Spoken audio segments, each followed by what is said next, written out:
Hello, so today I was messing around with my metallics. I have iridescent pearl, micacious oxide, and also this iridescent silver. And I was just sort of trying each of them individually with both white and with black. And I specifically thought that the micacious oxide on white was really intriguing.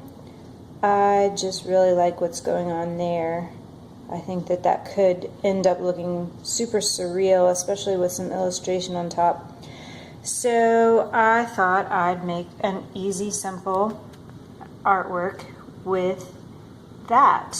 And so I'm going to pause the video and set it up and you'll get to watch. I might put a little bit of the silver in there too, because that is cool also.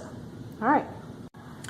Okay, so again, today I'm using a PBO liquid art panel. It has a bit of a ridge, being that it's sort of a primed white masonite panel, I believe, with a wooden frame that comes up and creates a lip around the edge holding some of your liquid art medium in it.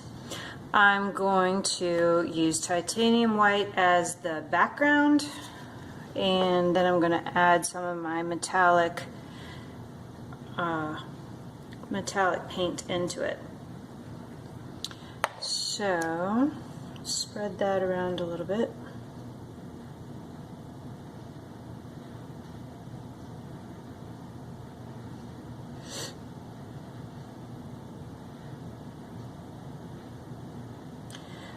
I have done several paintings with this liquid art panel, and I will say that it has its advantages and disadvantages. A disadvantage is I don't really like what it does with the flip cup technique,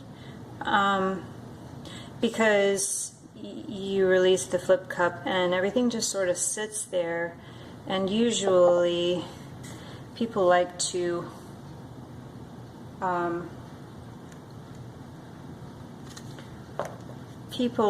spread it around and let it flow off the side and let the cells expand.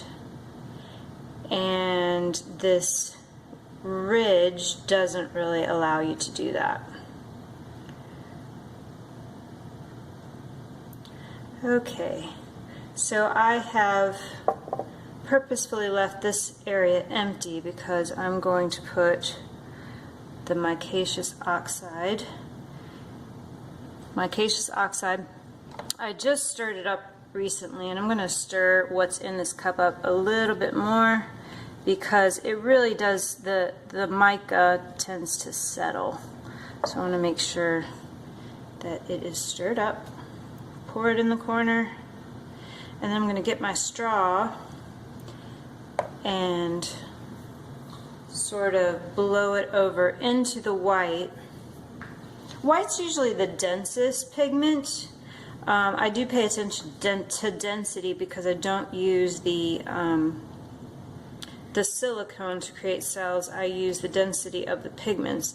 White's usually your densest pigment, but micacious oxide is super dense, much more dense than the titanium white. And I get this information from golden acrylics.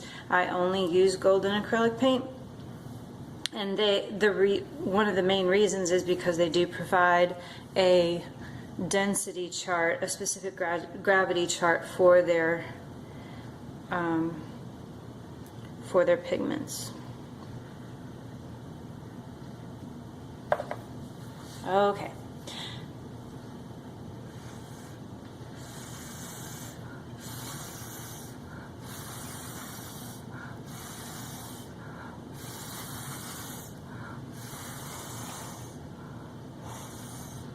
I taped the sides for this reason because I knew I was going to get a little messy.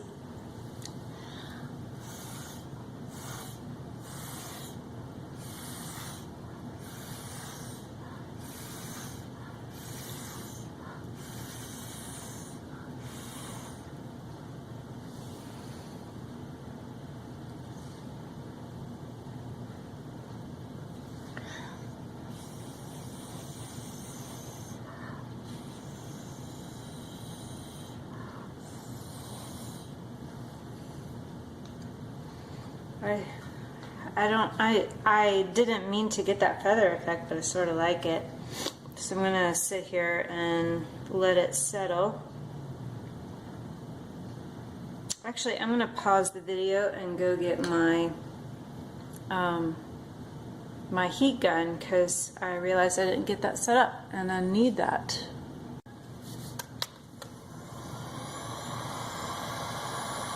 The heat gun pops the air bubbles. There shouldn't be too many, as I let my paint settle for a good 30 minutes today before I painted.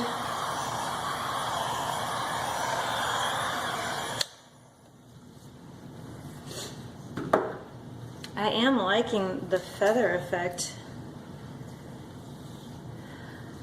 and I'm curious whether I should emphasize it by drawing it back down with some sharp tool.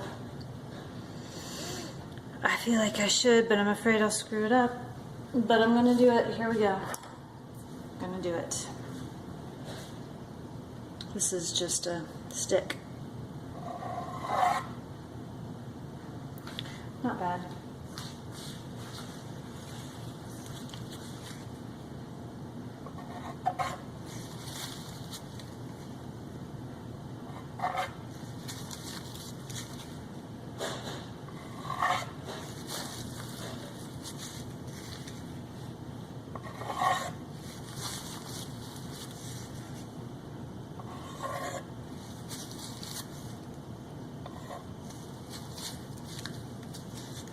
I think I will let some sort of go behind, disappear. That one went in front. I don't want it to go in front. Bring this in front. Okay, that might disappear, or it might not. Pretty gorgeous.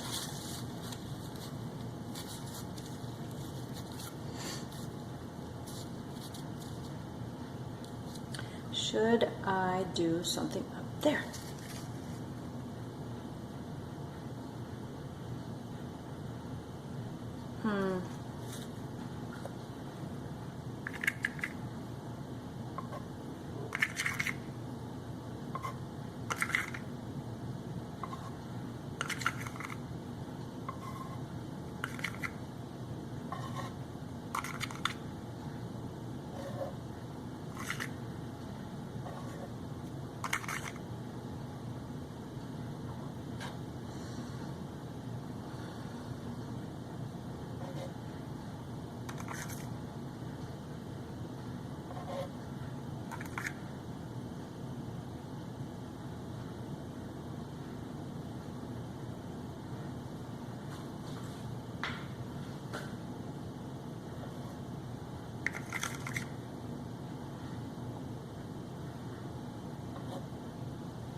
That's nice, like that.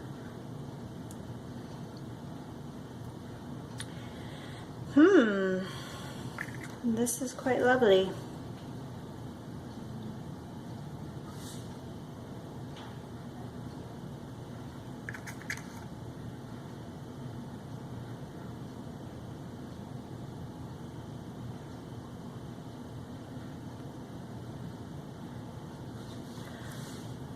I think I better leave it alone.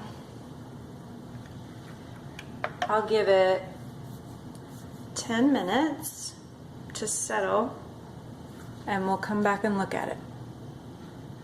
So I've given it 10 minutes and I'm pretty happy with it. I'm gonna leave it alone. I'll give you a little close-up here. The cell's really opened up.